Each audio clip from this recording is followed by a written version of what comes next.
நிறைவேற்ற முடியாத, தெரிந்தே நிறைவேற்ற முடியாத 505 வாக்குறுதிகளை கொடுத்துவிட்டு இன்றைக்கு 10%, 15% கூட நிறைவேற்றாது 364 வாக்குறுதிகளை நிறைவேற்றிவிட்டோம் என்று ஒரு பச்சை பொய்யை வாய்க்கூசாமல் மாண்புமிகு முதலமைச்சர் அவர்கள் அரசு விழாவிலே பேசுகின்றார்கள்.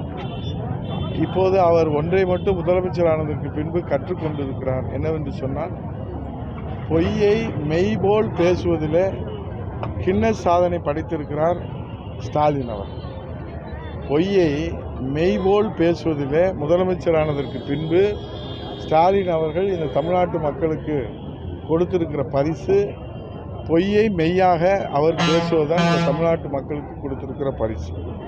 அதிலே இன்றைக்கு 40 அறிவிப்புகள் அரசின் பரிசீலனை இருப்பதாகவும், 37 திட்டங்கள் மத்திய அரசினுடைய பரிசீலனை இருப்பதாகவும், 64 திட்டங்கள் நிதி பற்றாக்குறையில் இருப்பதாகவும், ஆக ஒரு திட்டத்தை அறிவிப்பதற்கு முன்பாக அவர் என்ன செய்து மக்களுக்கு கொடுக்கிற வாக்குறுதிகள் என்ன என்பதை தெரியாமல் அறிவித்தாரா, இல்லை தெரிந்தே ஏமாற்றுவதற்காக அறிவித்தாரா, இல்லை மக்களை ஆசை தூண்டுவதற்காக அறிவித்தாரா என்பது அவருக்கே வெளிச்சம்.